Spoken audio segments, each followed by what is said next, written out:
Who makes the West play-in? If I'm looking at the West playing is kind of hard. Obviously, I think that the Warriors and the Lakers will probably be the last two seeds. But then those seventh and eighth, I think they'll just continue to flip until I think 5 to 8 will continue to flip until basically it's time for the playoffs. Like that one is hard. But if I had to pick, I think I would say the Suns and I think I would say the Mavericks. And that is an insane play in. And I think the West play in is a play in that can cause trouble for teams because I think any of those teams that end up in the West play in can spell trouble for those top two seeds teams because I just don't trust. I don't fully trust the top two seeds. Like the Thunder, I've said all those great things about Shea, but at the same time, we've yet to see Shea's work in a playoff series. Also, the Thunder have a Josh Giddey problem. Josh Giddey really can't shoot. Now, luckily for them, they did pick up Gordon Hayward, which I think will pay huge dividends for them in the playoffs because he's another floor spacer and he kind of fits what they want to do. And you don't have to have Josh Giddey in the game now, who, if you have Josh Giddey in the game, teams are literally not going to guard him.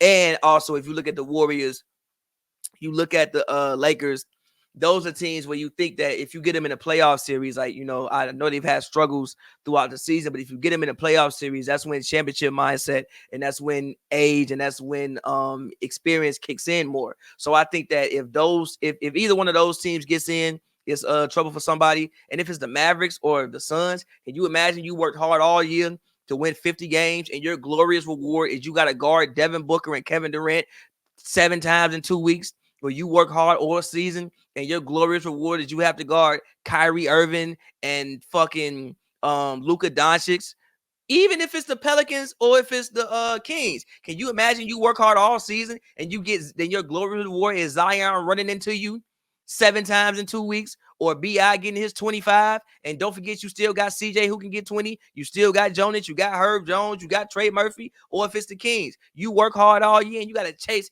De'Aaron Fox. And you got to deal with Sabonis. So the West playing is the one that's the most appealing to me because of the top two seeds. And I think that whoever gets it can spell trouble for those top two seeds, in my personal opinion. So yeah.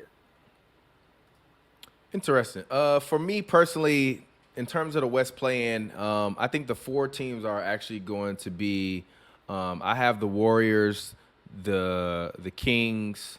I have the Lakers, and then I'm going to actually pick the Mavericks. But I think that what the Mavericks will do is they'll win the play-in. But I will say this: I think the play-in matchups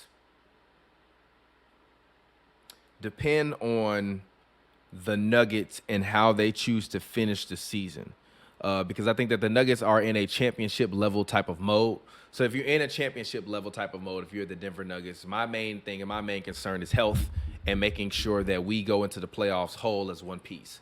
So when I'm looking at the landscape, if I'm the Nuggets, maybe we do rest Joker for 3 to 5 games over the stretch to make sure he's healthy and he plays the last week so he can, maintain his rhythm. And then we go and we figure out whoever we play in the play-in. From that scenario, if I am in the play-in, I am at all costs, trying to see the Thunder or the Timberwolves, like first, honestly. And for me, it's a pick 'em. I really think it's matchup based. If I'm the Lakers, I really want to play the Thunder. If I am the Warriors, I actually really want to play the Timberwolves. Now, theoretically, that's a bad matchup because of rebounding. But I think that with the Warriors' new style with Clay and CP3 off the bench, they can pretty much run the floor, and they have a couple guys that can play make all game long. And I think Wiggins is going to be the biggest X factor in this series. But listen to Draymond Green podcast. He thinks the Warriors can win a championship. I think Steph still, believes it. I didn't believe that they can beat the Celtics or that they can get to the championship that year.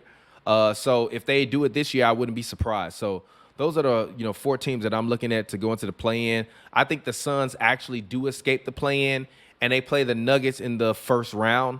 And to me, if I'm the Suns, I kind of welcome that matchup because if you win that matchup, you really got the easiest road to the finals. Because then after that, you play the Thunder or whoever would be that 7th seed, and whoever's the 4 and 5, which would either be the Clippers or the Pelicans, would play whoever would be the 1 seed, which would be the Thunder. I would much rather go into that matchup playing that number 2 seed or that number 7 seed if I'm those teams than going in playing the 4 or 5 or the number 1 seed, especially because whoever's the number 1 seed coming off of that, they're going to be riding high off of momentum. So I'm looking at whoever is that number 1 seed to actually play well in the second round. But I think that the first round will be at least 3 or 4 upsets across the board. And I just hope that it ain't Doc. And I hope to God, that it's not the Nuggets, because I do think that the Suns have the opportunity to, and they could beat the Nuggets in a 7-game series because of the fact that they do have 3 guys that could get hot for 4 games. Yeah, I've been in another gear. I can feel the air up there. When I feel so clear. I've been in another gear. Yeah, I've been in another gear.